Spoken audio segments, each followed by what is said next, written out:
크신 은혜가 여러분과 함께 하기를 바랍니다. 사람들은 모두가 성공을 구하고 살아갑니다. 대개의 경우에 사람들이 말하는 성공이라는 것은 큰 부자가 되는 것입니다. 혹 부자는 아니더라도 불편함이 없이 여유롭게 풍족하게 살게 되고 사람들이 인정해 줄 수 있게 되면 그러면 성공했다 그렇게 말하기도 하고, 그래서 이런 성공을 얻기 위해 어떻게 하면 성공할 수 있는지에 대한 다양한 방법들을 배우고 또 공부하게 되기도 합니다. 부자가 되고 성공하게 되는 것, 그것을 위해서라면 많은 것을 투자합니다. 또 많은 시간을 들여 노력합니다. 그것 때문에 과도한 수고, 과도한 노력으로 몸이 망가지고 정신이 황폐하게 되기도 하지만, 이런 것은 아랑곳하지 않고 부자 또는 성공하는 일을 위해 매진하고 있는 것이 일반적인 모습입니다.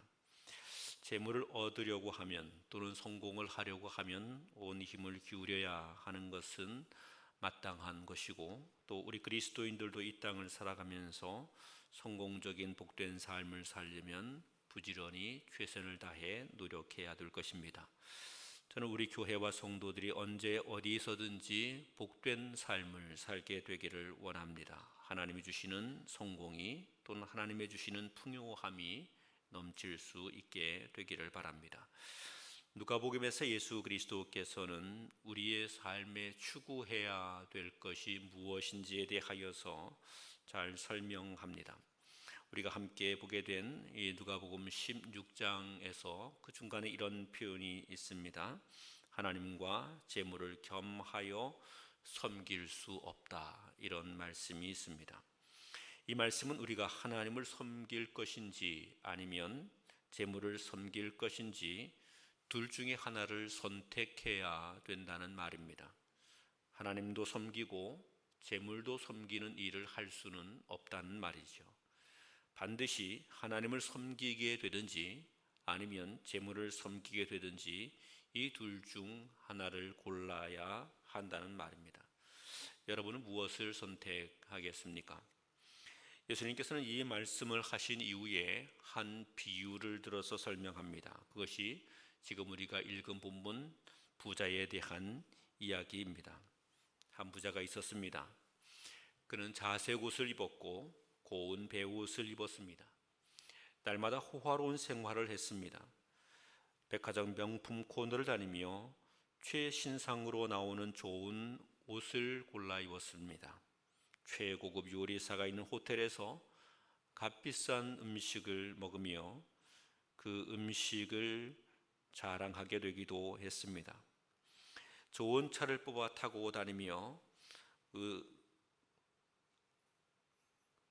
스스로를 대단히 높은 사람인 것처럼 포장하게 되기도 했습니다. 반면에 그 집 앞에는 나사로라는 거지가 있었는데 남루한 옷이었고 온몸에는 병이 있어 헌대가 가득했습니다. 그 집 앞에 버려져 있는 모습이었습니다. 음식은 부잣집에서 버리게 된 음식 찌꺼기를 뒤져서 쓰레기통을 뒤져서 거기서 나온 음식으로 배고픔을 면하곤 했습니다. 상처가 있는 곳에 개들이 와서 그 몸을 핥기도 했습니다. 예수님은 이 두 사람을 극단적으로 비교하고 있습니다. 한 사람은 호화로운 생활을 즐기며 모든 사람들의 부러움을 사는 사람이었고, 또 한 사람은 처참한 생활로 모든 사람의 침뱉음과 조롱을 받는 모습이었습니다. 주님은 이 극단적인 두 비유를 통해서 뭔가 하고자 하시는 말씀이 있는 것입니다. 너무나 극단적인 것이기 때문에 이 본문을 읽을 때 주의하셔야 할 필요가 있습니다. 극단적으로 설명하신 것은 이 양극단으로 치우쳐야 된다는 말씀은 결코 아니기 때문입니다. 이 극단의 표현을 하신 것은 무엇을 해야 하는지 설명하고 바르게 이해할 수 있도록 하기 위해서 이 극단을 보여주고 있는 것이죠. 사람들은 이 본문을 읽으면서 이렇게 말합니다. 부자는 결코 천국에 갈 수 없는 것이다. 또는 부자는 나쁜 사람이다. 가난한 사람은 그 사람은 선한 사람이다. 착한 사람이다. 그렇게 생각을 하고 이 본문을 읽습니다. 그러면 주님께서도 그와 같은 관점으로 이 본문을 말씀하고 있는 것인지를 생각해 보아야 합니다. 우리는 여기에 표현되어 있는 부자, 여기 표현되어 있는 가난한 사람, 왜 주님은 이 두 종류의 사람을 말씀하고 있는가를 보아야 합니다. 그것이 바로 하나님을 섬길 것인가, 재물을 섬길 것인가에 대한 이야기입니다. 부자는 재물을 섬기는 사람으로 살았다는 말이고, 또 이 거지 나사로는 기꺼이 부자 되기를 포기하고 하나님을 섬기는 길을 선택했다는 말입니다. 부자는 하나님을 섬기며 살아가게 되는 그 어떤 것보다 그에게 더욱 중요한 것은 그저 이 땅에서 풍요를 누리고 호화롭게 살아가고 편안하게 사는 것, 그것이 그의 인생의 목적이었습니다. 그는 이 땅에서 잘 되는 것을 소망하며 살았던 사람입니다. 그래서 그가 원하는 대로 그는 이 땅의 모든 풍요를 가지고 누릴 수 있는 자가 되었던 것이지요. 반면에 거지 나사로는 어떠했습니까? 그는 하나님의 나라를 소망하는 사람으로 살았던 것이지요. 그래서 이 땅을 살아가면서 풍요를 또는 성공을 구하기는 하였으되 그것을 잃게 되는 일이 있다 하더라도 기꺼이 하나님의 나라를 향한 삶을 살게 되었다는 말입니다. 여기에 가난하다는 이 표현이 가난 그 자체가 거룩하고 깨끗하고 고상하다는 말이 아닙니다. 이 사람이 하나님의 나라를 소망하며 살아가고 하나님을 섬기며 살아가게 되었기 때문에 세상을 살아가는 동안 사람들에게 그 모든 것을 빼앗기게 되고 또는 강탈당하게 되고 핍박을 당하게 되고 조롱을 받게 되지만, 그러나 그런 것에 굴하지 않고 기꺼이 하나님을 섬기는 사람이 됐다는 것입니다. 비록 땅에서 쓰레기통을 뒤지며 거기에서 나온 음식 찌꺼기를 가지고 허기를 면해야 하는 삶을 살게 되더라도, 비록 남루한 옷을 입고 살아가게 되더라도, 비록 길가에 버려져서 개들이 핥는 가운데 놓이게 되더라도 이 사람은 하늘 소망을 포기하지 않았던 사람이다 하는 그런 말입니다. 그래서 이 주님께서는 양극단을 보여주시면서 말씀하고 있는 것이지요. 너는 하늘 소망을 빼앗기는 자가 되더라도 부자가 되려느냐? 너는 땅에서 거지가 되더라도 하늘 소망을 품는 자가 되겠느냐? 둘 중에 너는 선택하고 결단해야 할 때가 있을 것인데 너는 무엇을 선택할 것이냐? 이렇게 묻고 있는 것입니다. 저는 오늘 성경을 통해서 여러분에게 권합니다. 기꺼이 하늘 소망을 품은 거지일 수 있기를 결단하시기를 바랍니다.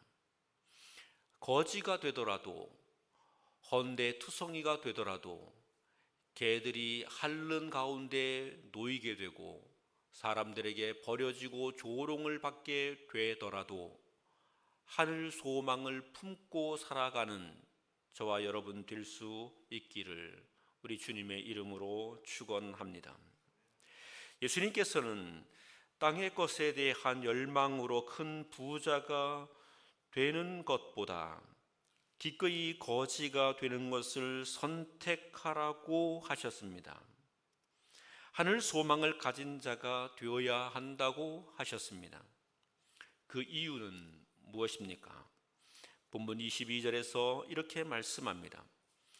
이에 그 거지가 죽어 천사들에게 받들려 아브라함의 품에 들어가고 부자도 죽어 장사되매, 이렇게 말합니다.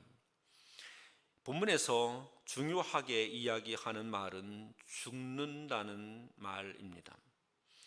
거지도 죽고 부자도 죽습니다. 거지로 인생을 살았다 하더라도 그는 그 죽음으로 거지의 삶을 종결시킬 수 있습니다.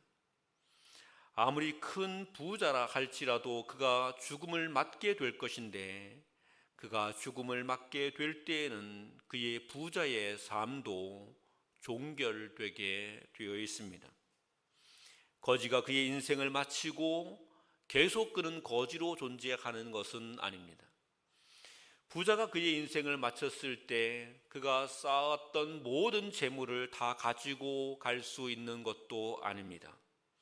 거지든 부자든 모두가 이 땅에서의 얻게 된 것, 누리게 된 것, 또는 수치와 모욕을 당하게 된 것 다 벗어던지고 내려놓게 되어 있습니다.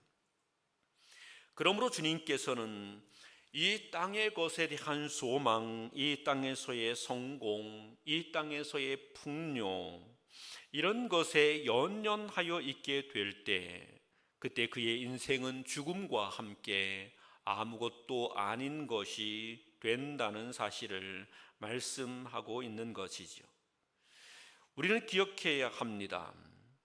대단한 권세가 있고 능력이 있다 하여 우리가 영원히 존재하는 것은 아닙니다. 우리가 아무리 많은 것을 소유하고 가지고 쌓았다 할지라도 그것을 우리가 영원히 소유할 수 있는 것도 아닙니다. 한때 교단을 섬기며 한국 교회를 쥐락펴락하셨던 여러 어르신들을 가끔 만나게 되기도 합니다. 그 어른들을 보면서 이런 생각이 듭니다. 어린 시절에는 정말 그분들의 그림자도 밟기 어렵다고 말할 만큼 가까이 가서 손만 한번 잡아봐도 영광스럽다고 여겨질 그런 어른들이었습니다. 그냥 그분들의 풍채만 보아도 권위에 압도됐고 그분들의 말씀 한마디에 아무런 변명 없이 예하고 순종했었습니다. 그런데 어느 순간 보니 그분들이 그냥 보잘것없는 노인이 되어 있는 것이었습니다. 스스로 무엇도 아무것도 할 수 없이 누군가에 기대어 있어야 했습니다. 박력 있고 권위 있게 선포하셨던 그 말씀들은 온데간데 없고 뭐라고 말하는지 알아들을 수 없어 귀를 기울이고 또 기울여야 간신히 무슨 말인지 알아들을 수 있게 됐습니다. 전에는 당당하게 걸어 다니시던 그분들이 이제는 지팡이에 또는 휠체어에 그저 걸음걸음 하나하나가 왜 그렇게 힘들어 보이는지 모릅니다. 그리고 그런 분들 가운데 많은 분들은 또 하나님의 나라에 이미 가셨습니다. 영원히 계속될 것 같던 그분들의 카리스마, 그분들의 권위, 그분들이 선포하셨던 메시지들, 그분들의 그 카랑카랑한 음성들, 온데간데 없이 그저 보잘것없는 노인으로 또는 이 땅에 존재하지 않는 모습으로 바뀌어 버린 것을 종종 봅니다. 이런 생각을 합니다. 그래서 삶이 허무하구나 하는 생각을 합니다. 세월이 조금만 지나도 힘없는 노인이 되어버리고 맙니다. 그리고 조금 지나면 죽음을 맞게 되어 있습니다.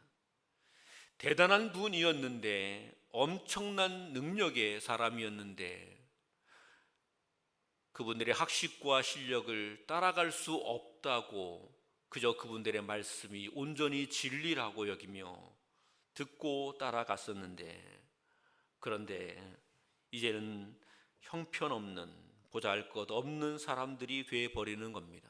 힘도 떨어지고 지식도 쇠하고 모든 것이 쇠하고 심지어는 그분들의 가진 것도 사라지는 이런 모습을 봅니다. 삶은 그런 것인가 봅니다. 죽음을 맞이해야 하는 우리들은 모두가 다 그렇게 죽음으로 갑니다. 그래서 우리가 쌓아왔던 모든 것은 다 물거품처럼 사라져버리고 수포로 돌아가고 우리에게 남는 것은 아무것도 없고 심지어는 우리가 우리 자신조차도 지탱하지 못하는 그런 모습이 되고 맙니다. 이 땅에서는 그렇게 될 뿐이라는 사실입니다. 예수 그리스도께서는 이 말씀을 통해서 이 땅에 소망을 품고 살아갔던 부자의 삶을 살아가게 된다는 것은 그렇게 허무하게 되고 말 뿐이다. 마지막에 남을 것이 아무것도 없는 것이다. 이렇게 이야기합니다. 그러면서 땅의 것에 대하여 소망을 두지 말고 하늘에 소망을 두며 사는 자이어야 한다 말씀하는 것입니다.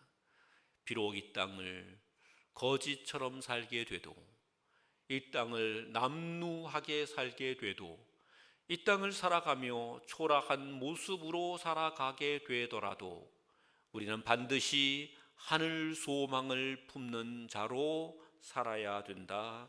주님이 말씀하는 것입니다. 주님께서 계속하여 이야기를 전개해 가시는데 이렇게 말씀합니다. 23절부터 24절까지.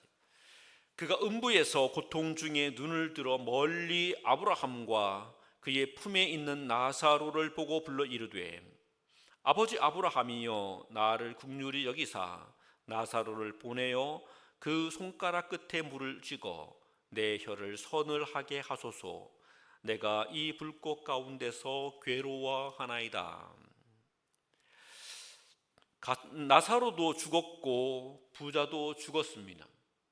나사로는 이 땅을 거지로 살았지만 그는 하늘 소망을 가진 자로 살았기 때문에 그는 그 소망대로 그가 아브라함의 품에 안겨 평안과 위로를 누릴 수 있었습니다. 그러나 부자는 이 땅의 것을 소망하여 살았고 이 땅의 것을 축적하며 살았고 그것을 누리는데 급급하여 살아 하늘 소망에 대한 것이 그에게 아무것도 없었습니다. 결국 그의 인생이 어떻게 되었느냐? 죽음을 맞이하게 됐을 때에 땅에 쌓아놨던 그 모든 것은 그에게서 박탈당하여 그는 빼앗긴 바 되었습니다. 그리고 이제 그가 죽어 하나님 앞에 가게 되었을 때 그는 오늘 본문에 그는 음부에 떨어지게 됐다. 그렇게 말씀합니다. 음부, 죽은 자가 가는 곳이라는 표현입니다. 그런데 이 표현은 그냥 죽은 자가 가는 곳이라는 말로 설명되기보다는 죽은 자가 떨어지게 된 지옥을 가리키는 말로 예수님은 설명해 주고 있습니다. 그곳에서 그는 지옥의 고통을 받게 되었습니다. 그는 오늘 본문에 보니 불꽃 가운데서 괴로워합니다. 이렇게 말합니다. 지옥불의 고통을 받게 되었다는 이야기입니다. 그 지옥불의 고통 속에서 그가 하늘을 우러러 보게 되었지요. 그런데 아브라함의 품에 자기 집 앞에 음식 쓰레기를 뒤지고 있던 거지 나사로가 안겨 있는 것이었습니다. 그것을 보고 아브라함에게 말합니다. 아버지 아브라함이요, 나에게 긍휼을 베풀어 주십시오. 내가 그래도 거지에게 나의 음식을 나누게 되지는 않았습니까? 내 음식 찌꺼기를 먹으면서 나사로가 살지 않았습니까? 그렇다면 나사로의 손끝으로부터 물 한 방울 정도는 받을 수 있지 않겠습니까? 나사로의 손끝에 물 한 방울을 찍어서 내 혀끝에만 떨어뜨려 주시면 좋겠습니다. 두 방울도 아닌 단 한 방울이었습니다. 그런데 아브라함은 그것을 모질게 거절하고 있다는 사실입니다. 이것이 오늘 성경에서 말하고 있는 말, 우리 주님께서 비유로 설명하신 이야기입니다. 여러분, 죽으면 그냥 이 세상의 삶이 끝이 나고 모든 것이 끝이 나는 것이 아니라는 말입니다. 죽으면 그 뒤가 있다는 말이죠. 죽음을 맞게 될 때 그 죽음 이후에 그 이후의 삶이 있다는 것입니다. 죽음 이전에 무엇을 소망하며 살았느냐에 따라 죽음 이후에 그에게 펼쳐질 삶이 있다는 것입니다. 거지 나사로는 하늘 소망을 품은 채 기꺼이 거지가 되는 수모를 감당하면서도 그 하늘 소망을 지켜나가는 자가 되었습니다. 결국 하나님께서는 그를 그의 소망대로 아브라함의 품에 안기게 하고 그에게 위로와 평안을 허락해 주었습니다.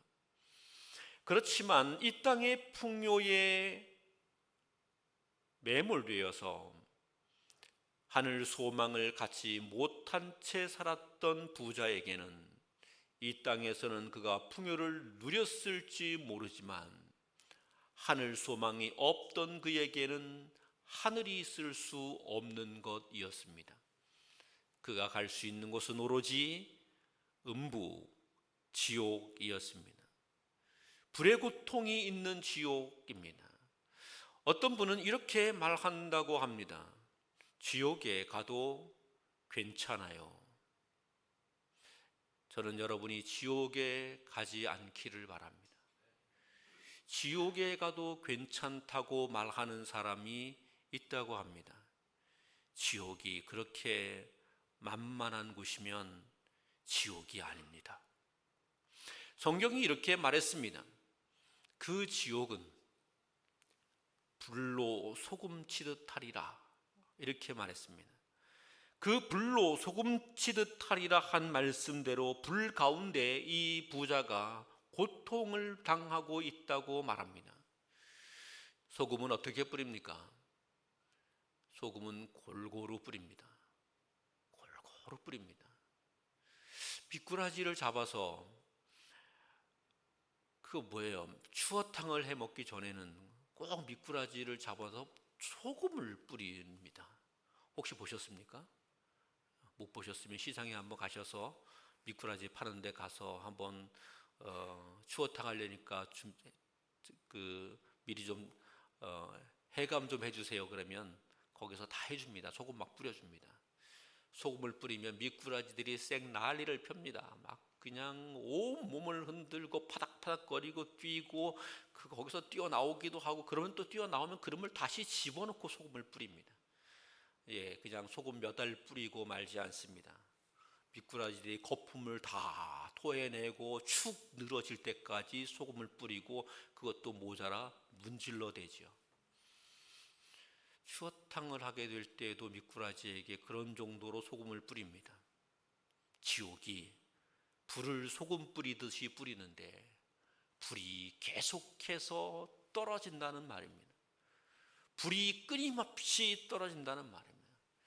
여러분, 조용히 눈을 감고 한번 상상을 해보십시오. 여러분의 온몸을 향하여 불이 끊임없이 떨어지고 그 고통이 여러분의 뼛속 깊이까지 전해오는 것을 상상 한번 해보십시오. 얼마나 끔찍한 일이겠습니까? 저는 여러 번 죽을 고비를 넘겼습니다. 아기 때도 죽을 고비를 넘겼다고 그래요. 교통사고로 죽을 고비를 넘겼는데 그때 그거는 치이지 않아서 간신히 살았다고 그럽니다. 그리고 저는 끓는 가마에 빠진 경험이 있는 사람입니다. 여러분, 그런 경험은 못 해보셨죠? 저는 끓는 가마에 다이빙을 했던 사람입니다.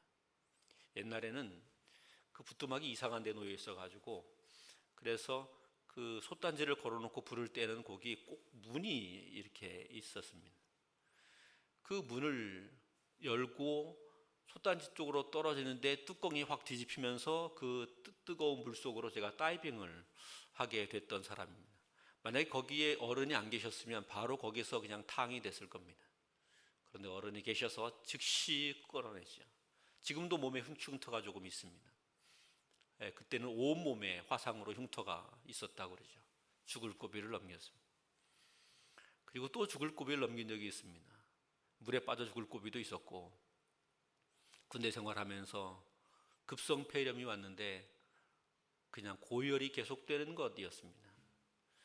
그날 저녁에 간호장교들이 왔다 갔다 하면서 오늘 밤을 못 넘기고 죽을 것 같아. 군의관 간호장교 계속 반복하면서 하는 말들이 그런 말입니다. 오늘 밤을 못 넘길 것 같다고. 제 귀에는 그렇게 들려오는데 온몸이 엄청나게 고통스러웠습니다. 고열이 오르니 몸은 춥지요. 와들와들 떠는데 열을 내려야 된다고 이불은 걷어내고 옷은 벗기죠. 옷은 벗기고 난 다음에 열이 안 떨어진다고 알코올을 발라대지요. 그리고 정신은 몽롱하죠. 이를 바득바득 깔면서 있었습니다. 그런 고통을 겪어봤습니다. 그리고도 또 고통들이 있었습니다. 그 외에도 두통 때문에 아파하는데 온몸에 삭신에 안 아픈 곳이 없는 고통을 겪어봤습니다. 그런 고통이 있을 때 저는 이런 생각이 제게 들었습니다. 누군가가 이 고통을 잠시만 멈추게 해주면 내가 그에게 영혼이라도 팔 것 같다. 지금 만약에 마귀가 나에게 다가와서 내가 너에게 이 고통을 잠시 멈춰줄 테니까 너 나에게 영혼을 팔아라. 그러면 제가 영혼을 팔 것 같았습니다. 제 영혼을 팔 것 같았습니다. 그래서 기도했습니다. 하나님, 이 고통이 심한데 내가 내 영혼을 팔 수도 있을 것 같습니다. 내가 죽을 때까지 어떤 일이 있어도 끝까지 믿음을 지키게 해 주십시오. 그러면서 고통 중에 기도한 적이 있었습니다. 여러분, 고통이라는 것이 이 땅을 살면서도 이런저런 모습으로 다가오게 되는데 그것도 감당하기 어려울 때가 있습니다. 고통이 조금만 심해지면 영혼이라도 팔고 싶을 때가 있습니다. 이 고통에서 벗어나게 된다면 내 모든 것을 다 당신에게 드리겠습니다 라고 말하게 될 정도의 고통도 있습니다. 그런데 지옥의 고통은 그런 정도가 아니라는 말입니다. 잠시 한순간 또는 몇 시간, 몇 년 그렇게 있는 고통이 아니라는 말입니다. 불로 소금 치듯 하는 고통이 영원히 계속된다고 하는 사실입니다. 그러면 그런 고통이 있는 중에 그 잠시라도 고통을 멈추어 주는 일이 있으면 좋지 않겠습니까? 제가 고통이 심해서 힘들어하며 제대로 걷지도 못하게 될 때 병원에서 이제 검사 받기 위해서 마취 주사를 맞았습니다. 전신이 마취되고 난 다음에 마취되고 나서 마취 후에 깨어났는데 몽롱한 상태에 고통이 없는 겁니다. 아직 마취가 덜 풀린 거죠. 고통이 없는 겁니다. 고통이 없는데 너무 행복했어요. 이 고통이 없구나. 어떻게 하면 이렇게 고통이 없다가 그냥 갔으면 좋겠다. 그런 생각이 들 정도로 너무 좋았습니다. 고통이 없구나. 그 마취가 안 깨어났으면 좋겠다. 그런 생각이 들 정도였습니다. 아마 오늘 이 본문에 등장하는 부자는 이랬을 것입니다. 나사로의 손끝에서 떨어지는 물 한 방울만 있어도 잠시 그만큼이라도 내가 고통을 잊고 싶다. 물 한 방울 정도만 탁 닿아도 그냥 모든 것이 내가 원하는 모든 소원이 다 이루어지는 정도의 그 기쁨이 될 것이다.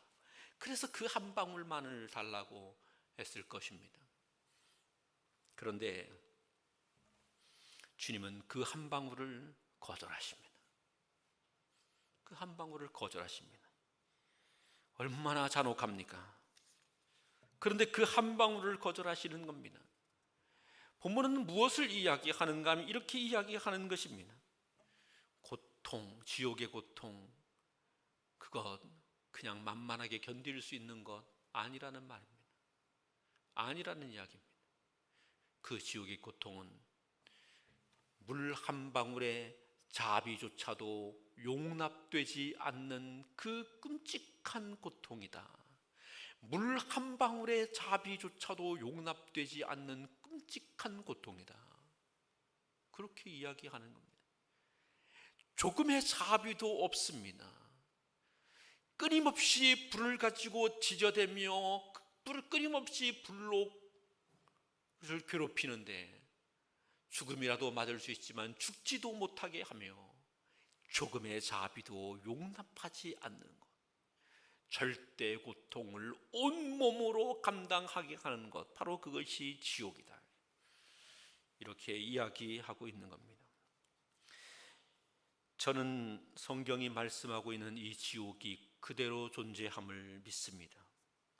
그래서 저는 어떤 일이 있어도 예수 믿음을 포기할 수 없는 것입니다. 지옥의 고통이 있습니다. 없다고 부인하면 없어지는 것이라면 괜찮습니다. 수많은 사람들이 지옥이 없다고 말합니다. 교회가 지옥을 이야기하면 쓸데없는 것으로 사람에게 협박질한다고 이야기합니다. 예, 그렇게 주장해서 없어지는 것이라면 그렇게 주장해도 괜찮습니다. 그런데 하나님께서, 우리 주님께서 성경을 통하여 이렇게 명확하게 말씀하고 있다면 이것은 우리가 없다고, 없는 것이라고 생각하고 주장한다고 없어지는 것이 아니고 언젠가 우리의 죽음 이후에 우리 앞에 실제로 대면하게 될 이 무시무시한 현장이라는 사실입니다. 이것을 기억해야 합니다. 그래서 주님은 너는 무엇을 선택할 것이냐 이렇게 묻고 있는 겁니다. 너는 지금 무엇을 선택할 것이냐? 너는 이 땅의 화로운 삶을 추구하며 이 땅의 것을 소망하는 것을 추구할 것이냐? 아니면 이 땅의 것 모든 것을 빼앗기는 한이 있더라도 하늘 소망을 품은 자가 되겠느냐? 이렇게 묻고 있는 것입니다. 이 지옥의 고통 가운데 있던 한 부자가 하나님께 아브라함에게 새로운 소망을 이야기합니다. 이 소망은 이런 것입니다. 27절 8절 말씀입니다. 이르되 그러면 아버지여 구하오니 나사로를 내 아버지 집에 보내소서. 내 형제 다섯이 있으니 그들에게 증언하게 하여 그들로 이 고통 받는 곳에 오지 않게 하소서. 나는 여기 오게 된 것 어쩔 수 없이 이제 오게 됐습니다. 그런데 내가 이곳에 와서 보니 이곳은 결코 와서는 안 될 곳입니다. 나의 사랑하는 형제들이 다섯이 아직 이 땅에 있는데 그들도 지금 나와 같이 살아가고 있습니다. 이 땅에서의 성공을, 이 땅에서의 호화로움을, 이 땅에서의 평안을, 부귀를, 땅의 것을 소망하며 살아가고 있습니다. 그런데 그대로 두게 되면 그들 모두 나처럼 여기에 와서 이 고통을 당하게 될 것이므로 나사로를 그리로 보내서 이들이 여기에는 오지 않을 수 있게 해 주십시오. 이렇게 말하는 겁니다. 음부에 떨어진 부자의 소망은 자기의 형제들이, 자기의 가족들이, 자기가 사랑하는 사람들이 그 음부에 떨어지지 않을 수 있기를 소망했습니다. 그는 그곳에서 간절히 그것을 기도했습니다. 물론 그의 기도는 응답되지 않았지만 오늘 본문은 이렇게 이야기합니다. 29절 30절 아브라함이 이르되 그들에게 모세와 선지자들이 있으니 그들에게 들을지니라. 이르되 그렇지 아니하니이다. 아버지 아브라함이여 만일 죽은 자에게서 그들에게 가는 자가 있으면 회개하리다. 이르되 모세와 선지자들에게 듣지 아니하면 비록 죽은 자 가운데서 살아나는 자가 있을지라도 권함을 받지 아니하리라. 이렇게 말하는 겁니다. 이 본문은 이렇게 말하는 겁니다. 복음을 전하는 자들을 이 땅에 세웠으니 그들에게 복음을 듣게 하라. 그들로 인하여 복음을 듣게 하라. 그렇게 되면 그가 하늘 소망을 품어 하나님께 이를 수 있게 될 것이다. 여러분의 소망은 무엇입니까? 지금 여기에 부자는 지옥의 현장을 보며 천국을 바라보며 그의 사랑하는 가족들이 천국에 이르게 되기를 소망했습니다. 그런데 여러분의 소망은 무엇입니까? 여러분의 가족들이, 남편이, 자녀들이, 친구가 이 땅의 소망을 따라서 이 땅의 것을 추구하고 이 땅의 것을 얻고자 발버둥치고 하늘 소망을 내팽개치고 살아가고 있음에도 여러분의 소망은 어디에 있습니까? 주님은 오늘 이 본문을 통해서 우리에게 이와 같이 도전하고 계시는 것입니다. 우리는 교회를 통하여 예배하고 기도하고 하나님을 섬긴다고 말하지만 혹 우리는 이 땅을 호화롭게 살아가던 부자처럼 그냥 땅의 소망만을 구가하고 살고 있지는 않습니까?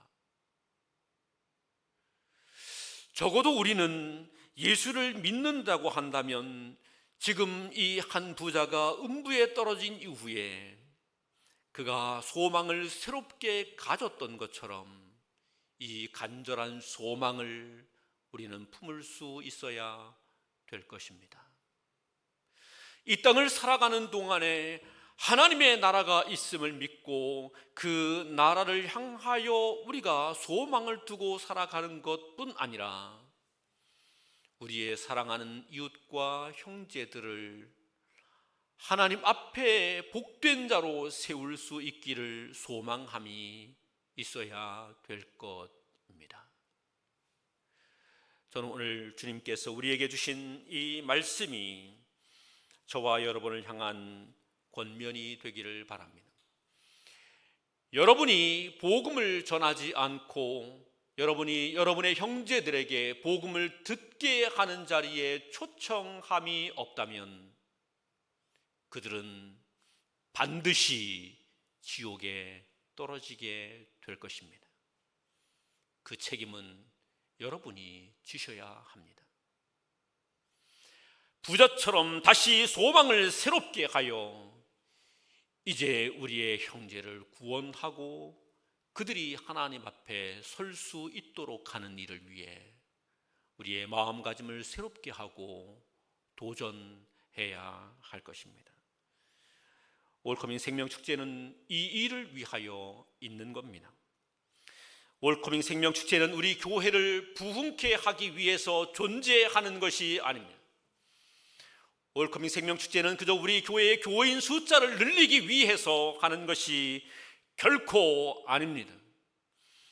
이것은 복음을 전파하며 복음으로 하늘 소망을 품고 살아가게 하기 위하여 있는 것입니다.